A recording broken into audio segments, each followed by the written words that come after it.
ক্ষুধার জ্বালা সইতে না পেরে শুরু করেন কাঁচা শাকসবজি খাওয়া। একসময় তাতেই হয়ে পড়েন অভ্যস্ত। কাঁচা করলা কিংবা কচু, তার মুখে যে কোনো শাকসবজি এখন সেই স্বাদ। অথচ মানুষ মনে করেন অন্যান্য টিকটকারদের মতো ভাইরাল হতেই তিনি এসব করে বেড়ান। বলছিলাম গ্রামের এক সাধারণ কৃষক মনিরুল ইসলামের কথা। জন্মের পর থেকেই কোনো দিনই যার ভাগ্যে জোটেনি মা বাবার আদর।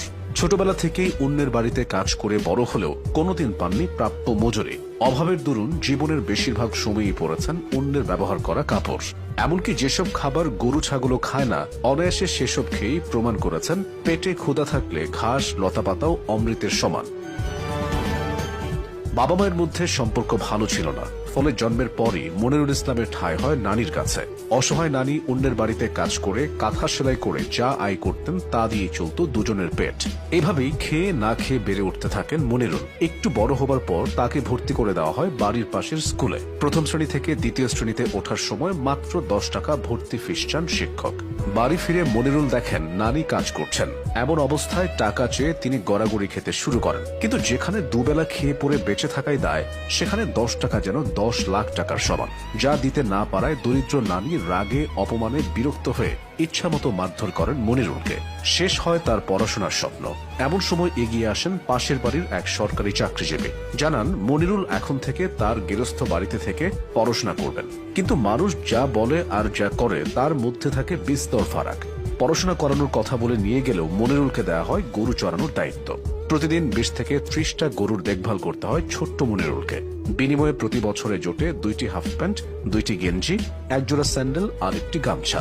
পাশাপাশি পান 2 বেলা খাবারের নিশ্চয়তা। গেরস্থ বাড়িতে প্রতিদিন ফজরের নামাজের পর 2টো পান্তা খেয়ে গরুগুলো নিয়ে বের হতেন মনিরুল। সাথে নিয়ে যেতেন চিরা কিংবা মুড়ি।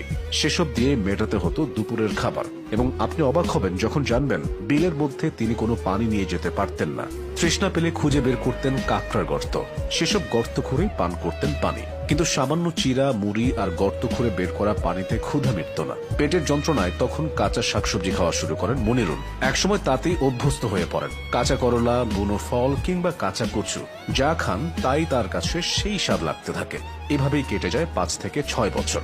পরে তার নানির গেরস্থ বাড়ির কাছ থেকে তাকে নিয়ে যেতে চান। তখন সেই সরকারি চাকরিজীবী বছরে 1000 টাকা বেতনের প্রস্তাব দেন। নানান জোড়াজুড়িতে এক পর্যায়ে তা গিয়ে ঠেকে 1500 টাকায়, যার দরুন আরো 2 বছর গরু চড়ান মনিরুল। মা চাকরি করতেন আর বাবা ছিলেন কৃষক। কিন্তু বনিবনা না হওয়ায় ছাড়াছাড়ি হয়ে যায় তাদের। ফলে মা বাবা থাকলেও জন্মের পর থেকে যেন এতিম মনিরুল। এমনকি এক পর্যায়ে নানিও চলে যান না ফেরার দেশে। সব হারানো মনিরুলের ঠাঁই হয় এক খালার বাসায়। সেখানেও টানা 4 বছর